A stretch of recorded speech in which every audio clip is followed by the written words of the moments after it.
Hey everyone, you may have noticed that I have a lot of comedians on Candid with Kimbra. Well, to be honest with you, I am a frustrated comedian myself because I love comedy, I love to laugh.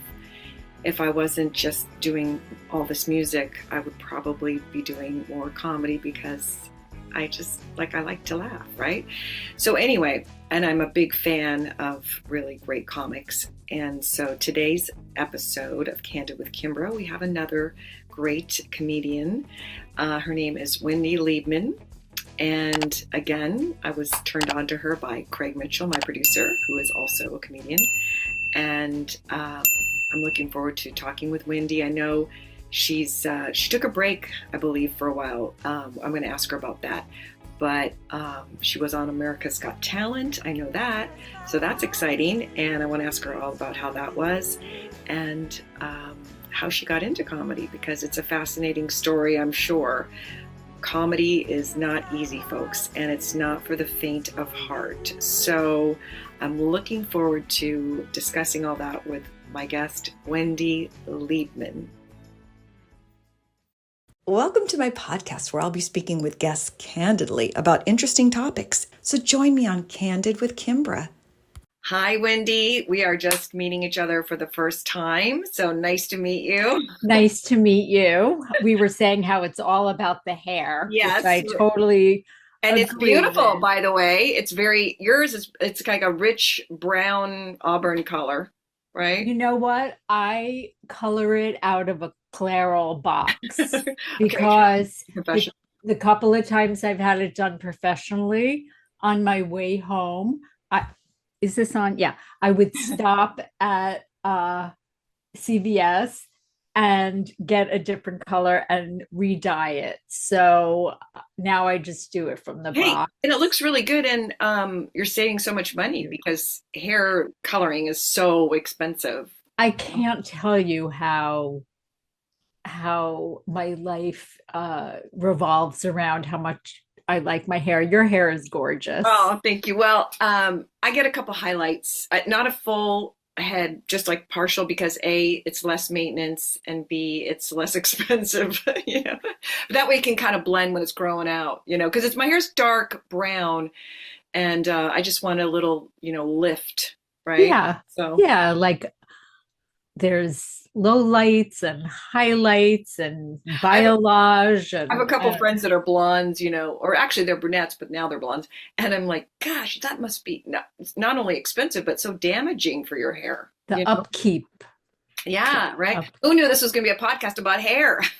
Well, I've always said in my act, I'm a stand-up comedian, and I always say life is about figuring out your hair and knowing what to wear. There was one time where I'm not a drinker, but I'm not a drinker, but I'm not a drinker. And one time I wanted my hair dyed dark, and I came home and I looked like Elvira. And I drank half a bottle of scotch. Oh, until I passed out. I mean, there were other things going on psychologically. Sure. It wasn't just about that was the tip of the iceberg for you. that was the tipping point. Exactly. Now, I looked you up because we're meeting for the first time. My producer Craig Mitchell's, he told me about you. Gosh, I love Craig Mitchell. I know, he's just and he's introducing me to all these great comedians too. And he was like, "You're gonna like Wendy," and I was like, I've heard that name before. So I know you've done some things, and then I looked you up. And then I watched one of your YouTube clips, and it was really, really funny. You straddle that line of being a little edgy without getting too mean, right? Because I have a friend who's doing stand up for the first time. Her name's Renee, and she is like, she doesn't mind me saying her age because she's like 77, and she got into it about 5 years ago because it was one of those things like, well, the kids are gone, everybody's gone, and what am I going to do? And so she's doing the whole going to the ice house and doing. Wow. I know. And she's really good too. So, what was my point about? What's her last name? Safer, Renee Safer. Renee Safer. But I don't know why I brought her up. But I was just saying how how hard it is, and I know I brought her up because she's always telling me like, I'm not going to say anything mean about my family. And I'm like, but that's the whole thing. You got to say things about family. Well, I don't actually say anything real about Mm, like when I first met my husband, he said, "Tell me about your brother," because I talk about my brother in my act, and I don't have a brother. Like I just made him up for a joke. wow. So I feel like in stand-up comedy, as in any kind of art, Sure. you're allowed to take those Liberties. liberties. Yes, Yeah. it's my artistic license to Yeah. lie and not have to say what's the truth and what's Well, a I'm sure lie. others have done that too. Like even like way back in the day when it was Phyllis Diller, or Right. she probably wasn't her husband's name Fang or Bang. yeah, Fang. Well, I'm Yes. sure she made up. Was that even his name? I don't know, but who has the name? Not really. Yeah. Have you ever done stand up? No, but I was just, I do these little intros before you guys come on, and I on yours, I was like, you may have noticed that I have a lot of comedians on lately because I'm more of a singer and actor person, But I said in the intro, I'm a frustrated comedian because I really love comedy, and lately, I'm absorbed. I've been going through Curb Your Enthusiasm. I never watched the beginning of it. I've been watching since the beginning, and Lucky you. I know, right? I have that time, right? But I'm a frustrated comedian, but I just don't want to do because I've done that whole thing with music and clubs and to me that's what I think of when Renee does it very casually, like she took the class at the Ice House class that they teach you, 2 weeks or whatever it is. So she's not like out there late nights doing maybe what you did or other comedians. But to me, that's the image of me, like comedians. I would be all or nothing. It's like, I got to go down there late at night. I was like that at the beginning, which was 40 years ago. And I had a day job for the first 6 years. And so I Hmm. basically had two jobs where I would go to my day job and then come home and change and go to work at night and perform wherever I could find a stage. And now it's much more casual. I'm Right. More more manual. like Renee. But Right. what you were saying about how now she's an empty nester in her Yeah. 70s, um, I'm not an actress. I know you're an actress, Uh-huh. and I'm not an actress, but I was when I was younger. And I thought, oh, maybe one day in my 70s, I'll become an actress. Well, if you hang in there long enough, that I have another friend. I guess I have all these, older women friends that are kind of like aunts, mothers to me. And I had one that unfortunately she just recently passed away, and her name was Joan Marlowe, and she didn't get into acting until I think it was her 50s. She got a divorce, and then she was like, "I'm going to be an actress. I always wanted to be an actress." And luckily, she had enough money to sustain herself, But she really started working like in her 70s because I think if you hang in there long enough, there's a smaller pool. Unless you're famous, Yes, that's not famous. Like there's the famous ones, right? But the other people right. aren't Like famous. Annette Benning, and Yeah, they've right. been doing it. So it's a different, yeah. Yeah. But Uh, so she started working a lot in her 70s when she let her hair go gray. And she was like, she became known for the woman that was always like the grandma that they always, electrocuted or drowned. She was in all these things where all these true life, based on true life things. So I would say, you got this shtick going now where you're the right. grandma that I want to kill. Well, you know how there are child actors who never pursue it after that. Maybe Right. there are actors in their 70s who didn't pursue it before That's, yeah, that. So, and as people are living longer too, so it's like this whole thing of these people, live the 70s, I guess, are your new 60s and 50s. That's what they yeah, keep saying that, right? there's an actress, Danielle Kennedy. I Hmm. might not have the first name right, but she started acting late, and I just saw her on the new Ted Danson Oh, show about them living in an old age home. And oh, I haven't seen that.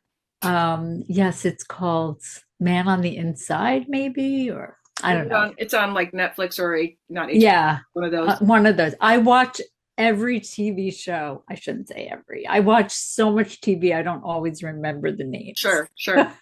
I know it's a nice, for me, it's like at the end of the day, if I have time, when I'm going to sleep or something, I'll find something, streaming that I want to, like I said, I'm watching the Larry David stuff right now because I'd only seen the last few years.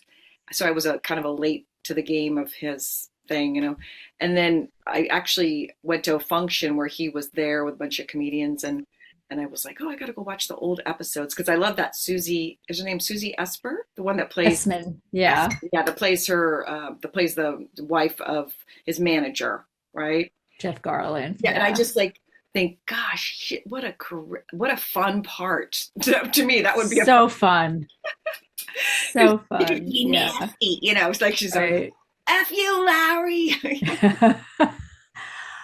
I saw you in something and you were doing, maybe you were singing, Me? You saw me? yes, Oh, from maybe it was from Guys and yes, guys Dolls. and dolls. Yeah, And you can do that accent I so know. well. Well, I mean, some people know this that know me very well, but my first two boyfriends were hardcore New Yorkers, because I lived in the Okay. States.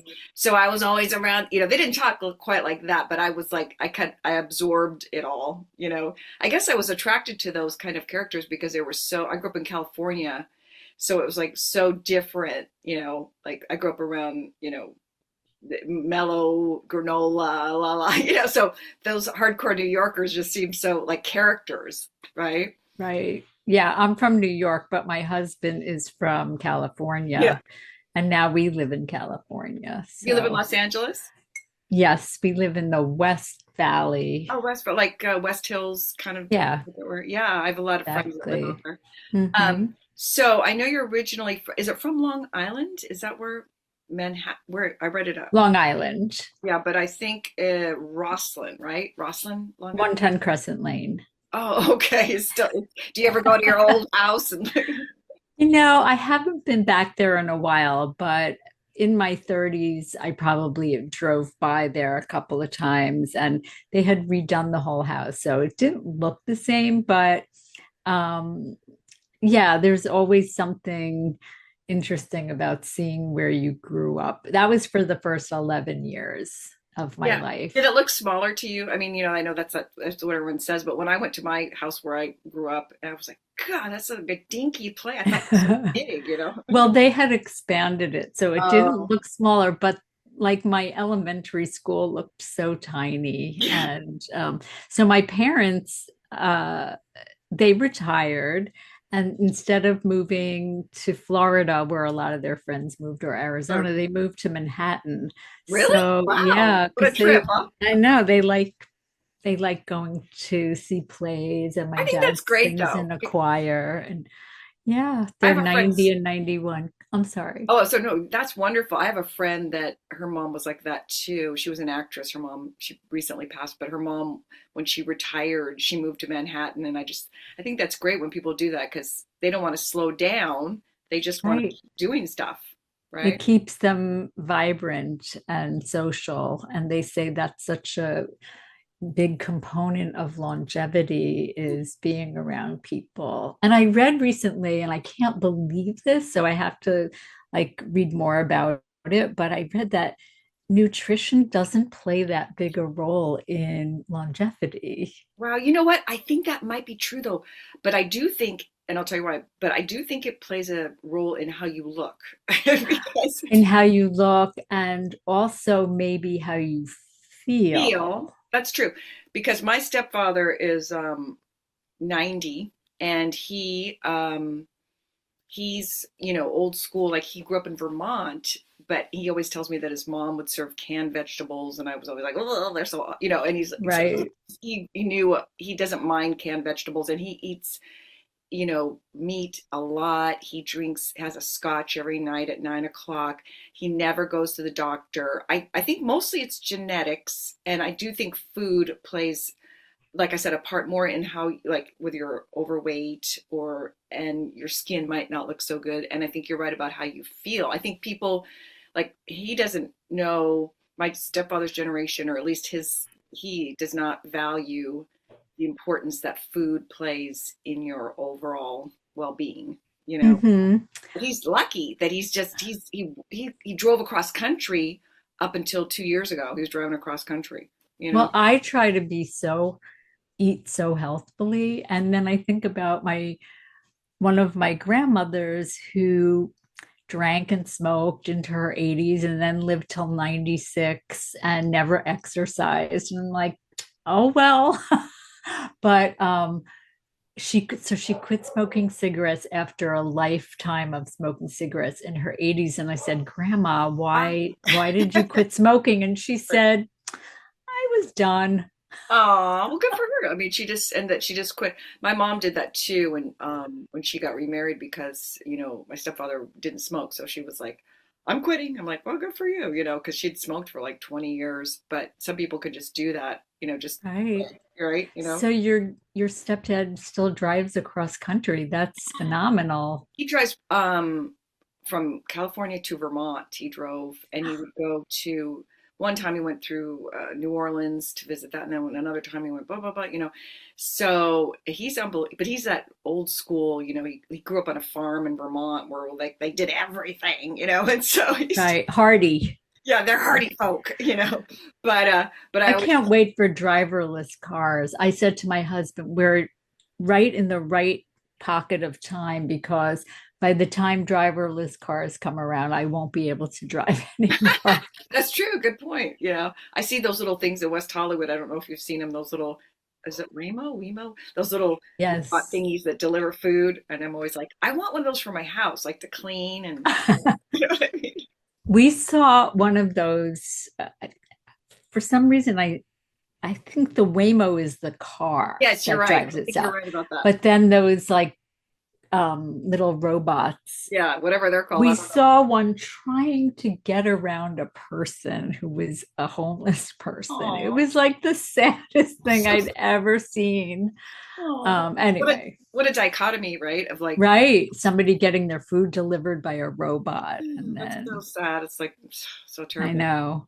So I wanted to ask you, I know, so out of college, how did you make that segue into, because you studied psychology, I read that, but how did you make that segue? You worked a regular job, you said, and then you decided to start doing stand up?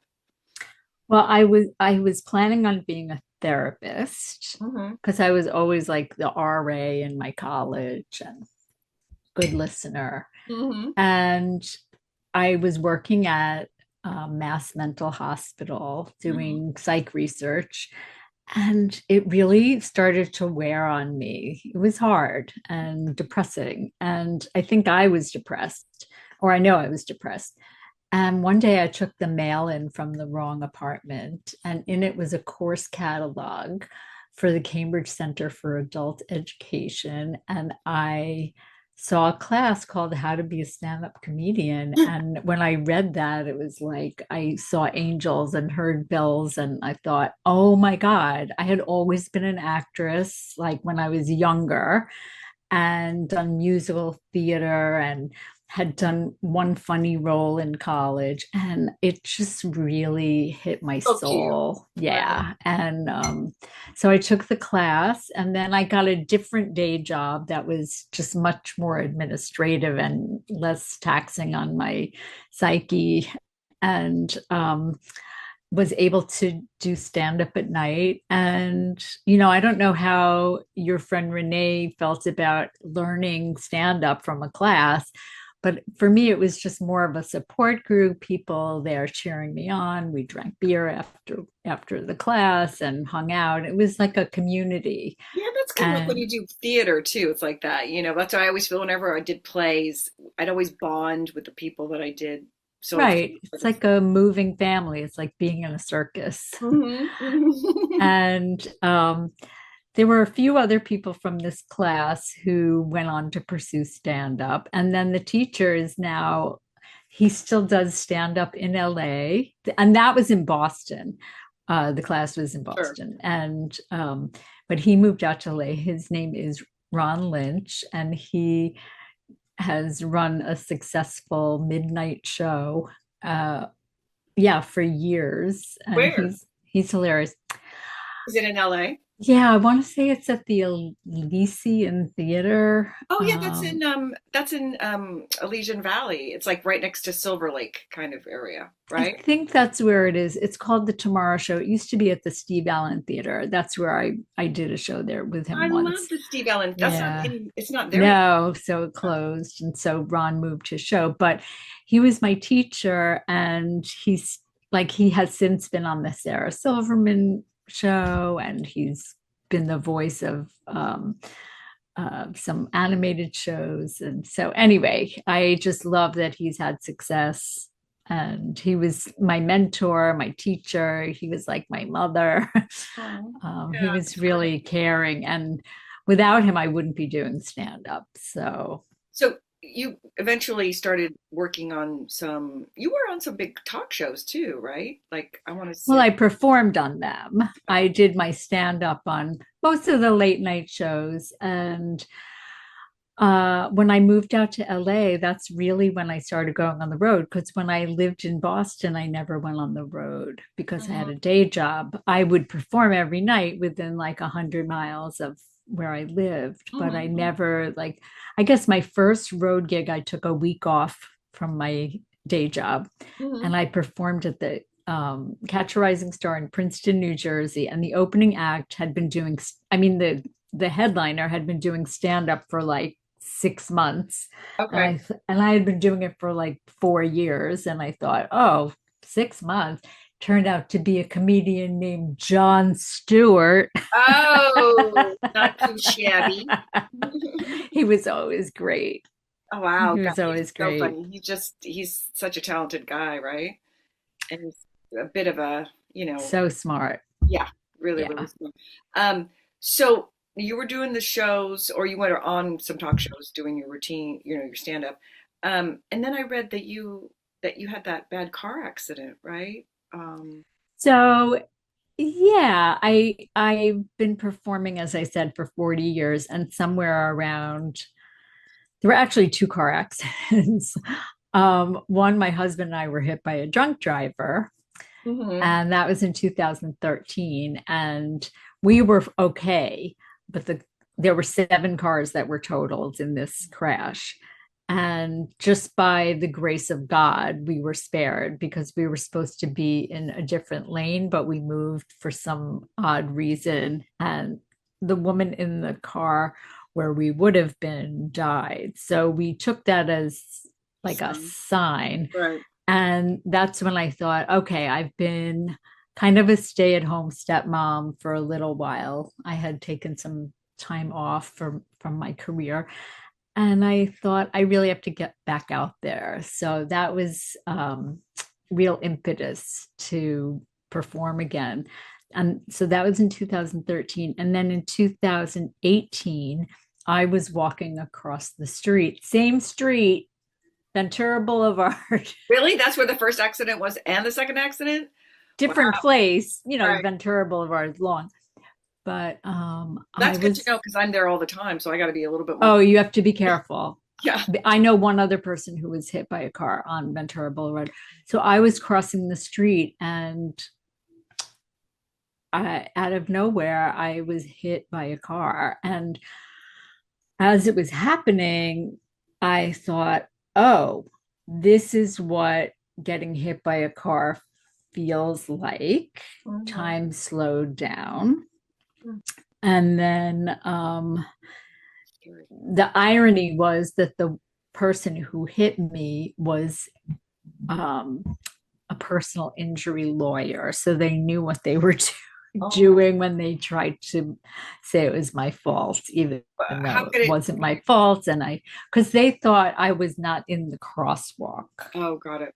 Yeah. And they thought that the person with me picked me up and put me in the crosswalk, but I wasn't with anybody. So, um, and there were two witnesses. So I was able to, anyway, I The personal injury. survived. He's a personal injury lawyer that's not a very good driver. Well, yeah, I don't know, but it was, I, I don't know how to say this. I'm very spiritual, and I'm not saying I'm glad I got hit by a car. I'm not saying that, but I felt so loved after that, and I was taken care of, and I felt um, I needed a break, not to be silly, but it was like it was a big break. Right. And That was 2018 that happened. yeah, and so my leg was broken and both my feet were broken, and so my husband waited on me hand and foot. Mm. And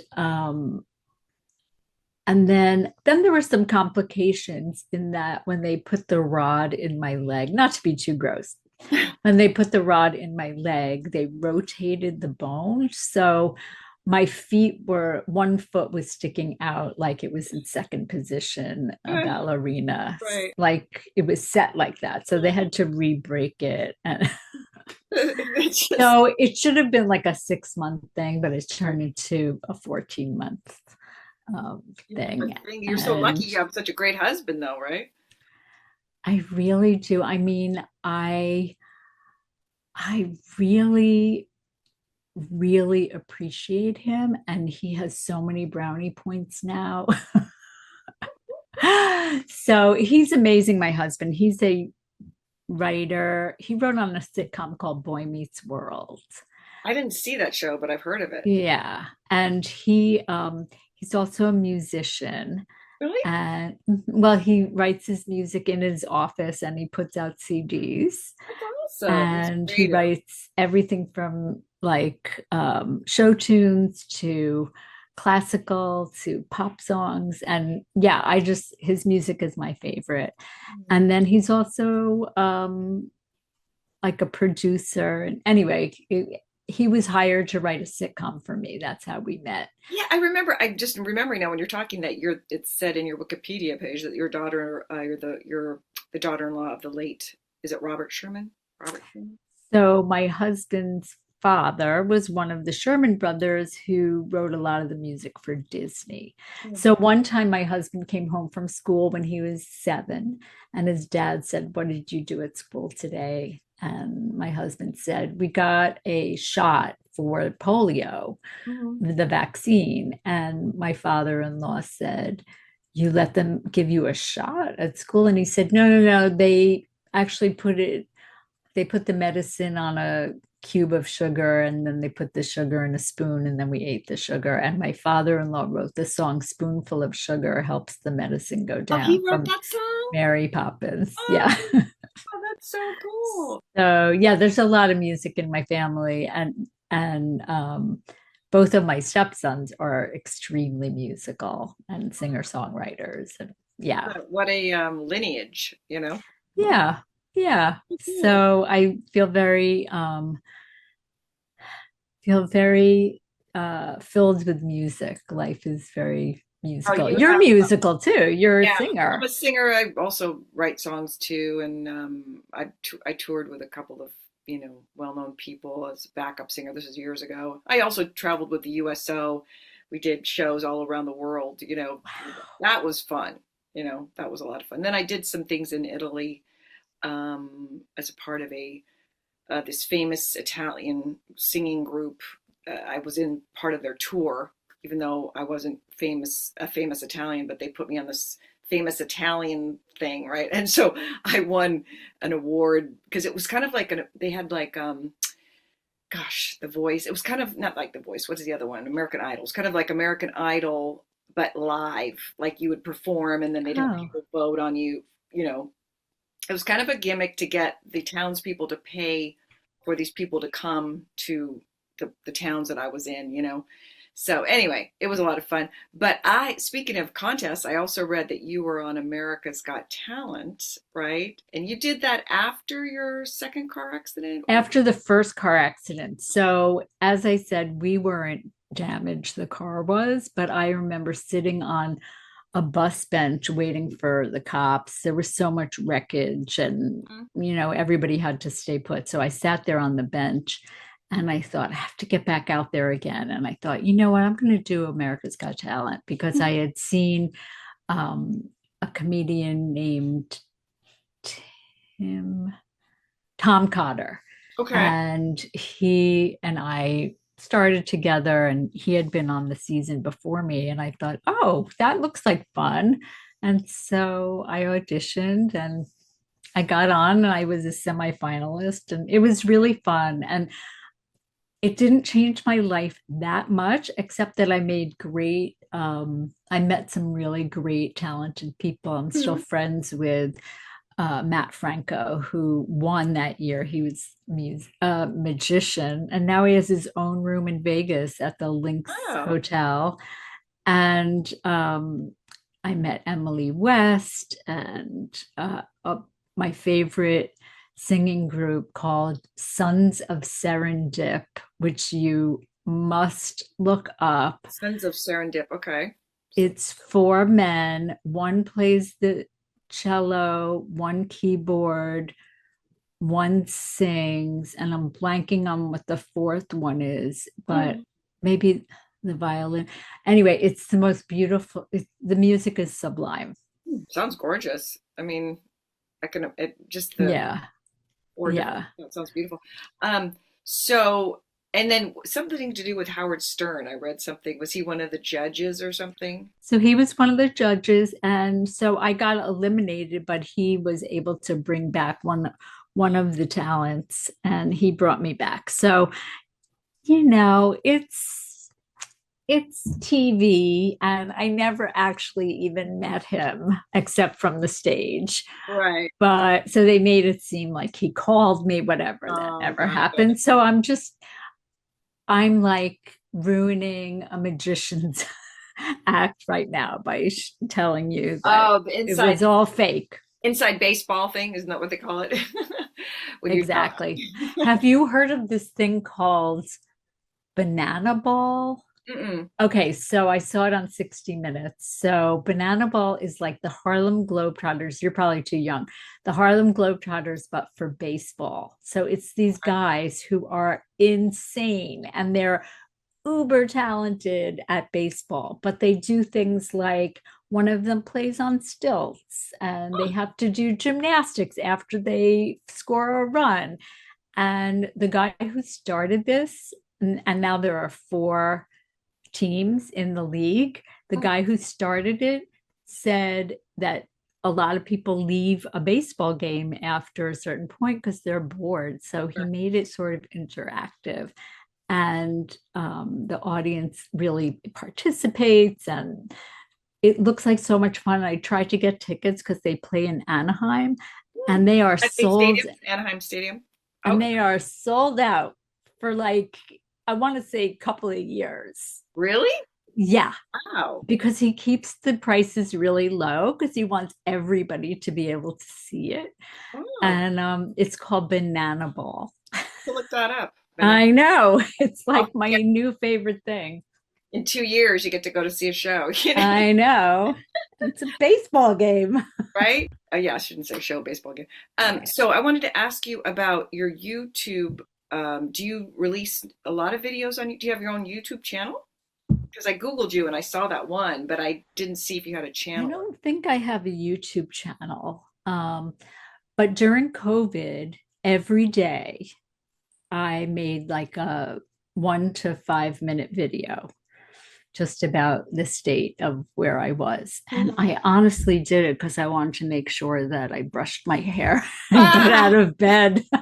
Otherwise, you would have been like, you know. I'm being serious. Like, I wanted to make sure that I had to be accountable for something. And so Smart. those are on my Instagram and maybe my Facebook page.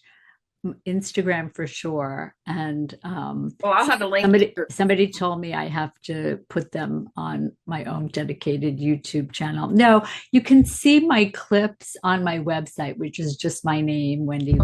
Yeah, I'll put that wendyliebman.com. underneath this when we release it on YouTube, but it also gets distributed by the Podcast Playground, which does Apple and everything else. But I have my own YouTube channel, which I'll put all your stuff underneath that too. You know, Oh, thank you so of much. course, of course. Yeah. Least I can do for people when they come on my podcast is give them a little PR. Well, I just started a podcast. I mean, I don't know how you do it week after week. It's a I lot of work. I know. I started one. It's called Who's Up with Wendy and Nancy. And basically, I wanted to do a talk show from my kitchen when we Uh-huh. moved here 8 years ago. And I thought my best time of the day is midnight. Oh, And I thought I would like get people to come at midnight, like have my husband shoot it. Like that was my idea. And it has morphed into a podcast that I do with my friend Nancy Cohen, who's a writer. I was just gonna say, who's Nancy? I want to know. Yeah. And it was originally called Midnight Snack Oh, with Wendy and Nancy, but that name was taken, Midnight Snack. okay. So we changed it to Who's Up. And we don't even shoot it at midnight. I mean, we tell people, but now we'll shoot it whenever we're available. And we decided we try to do it with guests, which is impossible or really hard to do. I don't know how you do it, Kimbra. Well, Craig helps a lot, with the scheduling. And soon I'm hoping to have my own place where I'm actually going to have people come in and sit, at least the local ones, because it's going to be in LA. Right. It's like doing a Rubik's Cube, I found, and there's a lot of prep. And Oh, yeah. so we just, Nancy and I decided we're just going to talk to each other over Zoom for 25 minutes. And so we now have done 13 episodes, and twice we've had people on. So we're just dipping our toe into that. But we found that we find that we get really personal and deep when we turn off the recording. Yeah. So But everybody wants the dirt now. Like, they want you to say every little, real thing. So if you could possibly, unless you don't want to say that on camera, but or on video, whatever, you might consider doing that because that will probably make your ratings go up. Not ratings, but viewers. right, viewers, I know. Well, we have some dedicated viewers, Oh, good. and yeah, and so it's like a little community. And so Nancy has written on things like Sabrina the Teenage Witch, and she was a writer on a show called Blind Date, and that's where she met her husband because they were both Oh, I writers. was gonna say, I thought you meant he was on as a blind date. Oh no, no. That's funny. That would have been funny. Yeah, that's great. So you're around a lot of talented people, I can see, right? I am, and I book a show called Locally Grown Comedy, and I done that on and off for 8 years. Now it's at Flappers in Burbank. Oh, You wait a should minute. tell Yeah, Renee about it. yeah. I was just I'll tell you Renee, but also I have a good friend who's friends with Jeff Garvin, right? Is it Garvin? Garland, Garland? Garwin? Garland, Garland. Jeff, excuse me, Jeff Garland. and he has his own show there. Yes. And I don't know if he's there right now, but he took a break for a month, I thought, but we were gonna go see him. And yeah, so but I'll tell Renee about it too. So it's called Locally Grown, and I've had everybody from Taylor Tomlinson to Hannah Einbinder to George Lopez to Arsenio Hall. And Wow. yeah, so I've been Oh, very, yeah. very lucky. And when you say you book them, do you also go out and introduce the night of the show, or you just So I host the show. you host? Okay, got it. Yeah. And yeah, it's been fun. It's a lot of work, as you know, booking anything. Everything's a lot of Um, work, right? yeah, everything's a lot of work. But the thing that I'm doing right now is I'm co-producing a benefit for reproductive rights, and that's going to be on September 5th. I want to At, go. Is it a at show? it's at the Skirball Museum. I Okay. mean, yeah, the Skirball in Los Angeles, and September 5th. And it's the Los Angeles Guild for Reproductive Health is the organization. And I performed there last year, and this year they asked me to co-produce it. So some of the talent we have so far is Rita Rudner's headlining, and Mhm. Kathy Ladman, Carol Leifer, Stephanie Blum. And then we have a lot of like A-list celebrities who said that if their schedules Right. coordinate, they'll do it. What a great, that's one of my causes. And I just think that's wonderful that you're doing that. And how do people get tickets? Is there, through your, Um, so they're selling like tables right now, which are uh, more expensive, but then I think they'll start releasing right. individual tickets. So it's the Los Angeles Guild for Reproductive Health. All right, maybe. And that's on your website too, or no? It will be, yeah. Okay. Yeah. Great. That's a great. I'm glad you guys are doing that, because Yes, it's so important. I mean, my body, yeah, I my mean, choice. of I course. can't believe, and yeah, No, I totally agree. And unthinkable. yeah, it's like we didn't think that things would go backwards. Not that we're not Exactly. progressing, but we're going backwards. So no, that's wonderful that you're doing that because I haven't heard that much talk about that particular issue. I mean, gosh, it was like earlier in the year, a friend of mine was protesting downtown, and I sort of took a break from the protests. So I was, because I did them a lot, I don't know, a year or two ago, and then I kind of got burnt out. Well, I wanted to, this is not my organization, but I wanted to call the benefit get your gavel out of my vagina. Oh, okay. but it's, yeah, it's Yeah, just no, I get it. benefit for reproductive. Right. They wanted to make it a little bit more, I don't want to say PC, but a little Kosher. kosher, yeah, or not controversial. No. Exactly. Exactly. Um, so that's great. I'm really proud that you're doing that. And yeah, people can find on the website, your website, eventually, because it's not till September. Right. Okay, so that's good to know. Now, you're doing the show every week. I didn't know you were doing that show at Flappers. And It's once a month, once a actually. month. Okay, Yeah. okay. And is that the one that Jeff's does too, or is his is separate? Jeff. Well, his is a different day. Ours is we I just coordinated with the club. Got it. They give me a date. And so my next one is June 25th. June 25th. Okay.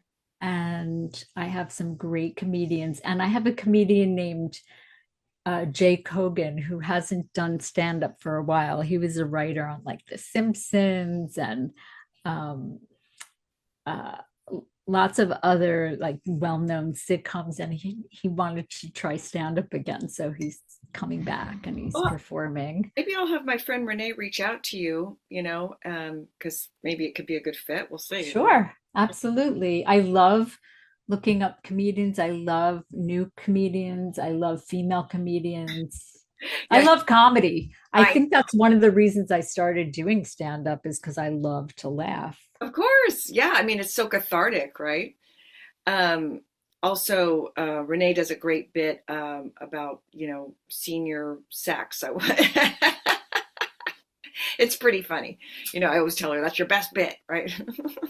The other thing I do with flappers is I will teach Zoom one-on-one with people. Oh, okay. And I've worked with my train of thought was there's an older gentleman named Greg Ware, and I've worked with him a little bit. And he's now involved in a show called Retirement Home, which maybe Renee is familiar with. And it's a bunch of seniors Probably. living together. Yeah.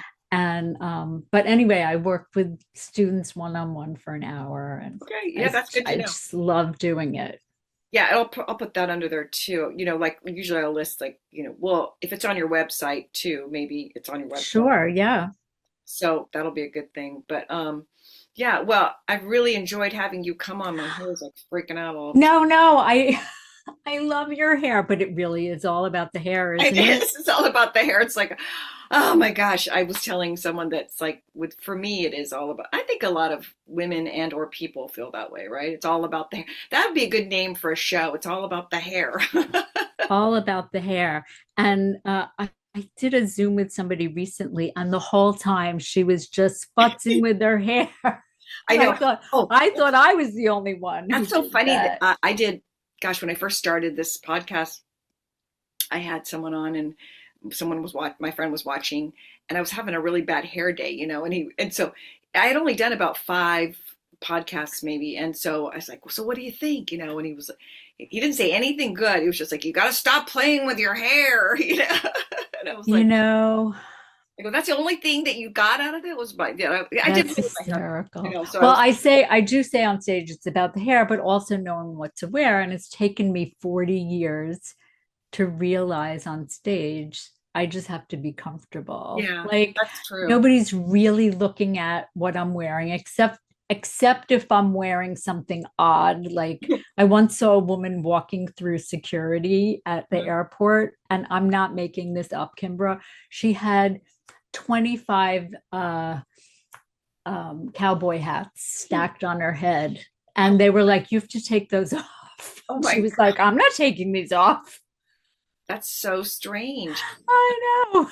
Do you like Sebastian Maniscalco? He's hilarious. He does a whole routine about, in the airport, where he's like, she's like, he's like, she says, the lady that's, weighing the thing is, you're 3 pounds over, and he says, 3 pounds, 3 pounds. How much does a shoe weigh? It's like, how am I going to know? And he's like, they just look so mean. They don't laugh until they tell you you're 5 pounds over,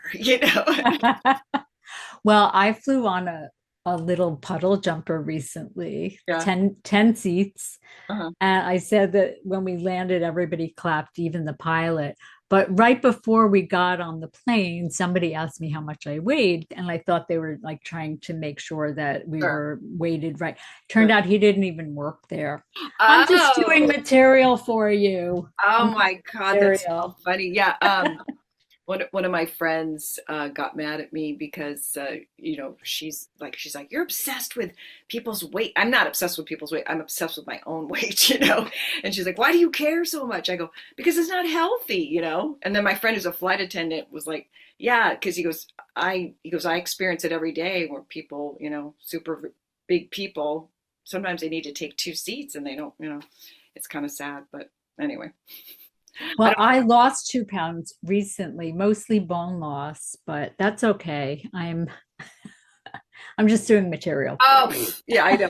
Well, Craig has a great show called Craig Mitchell's, oh gosh, it's Healthy Cooking? I think it's, oh gosh, I better get his name right. I'll put it on the thing. Okay. How do you know Craig?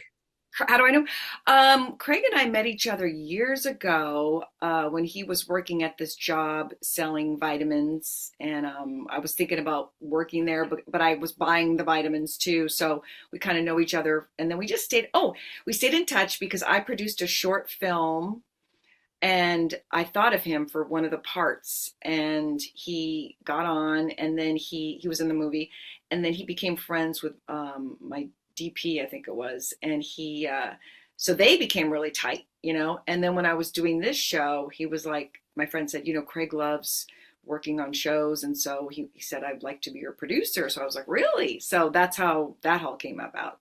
So he's constantly sending me these comedians now, so I'm like, I gotta get, supposedly it's more of a music thing, but now I'm segueing into comedy, so it's going to be music and comedy. Well, somebody once said most comedians really wish they were rock stars. And and a lot of actors want to be comedians. So. It's so true. The late Richard Lewis used to say some things about that. He'd say, like, he would make jokes about that, like to musicians and stuff. Do I bother you with your do I like, he'd say, do I call you up and give you my failed attempt for my songwriting attempt or something like that? It was pretty funny. He was so funny. Well, you'll get to see him on Curb Your Enthusiasm. Yes, I saw him already, actually. Yeah, he was a great talent, and seemed like a really nice guy too, Well, I got to open for him in Palm Desert once at the McCollum Theater. Yes, he was so funny and so sweet.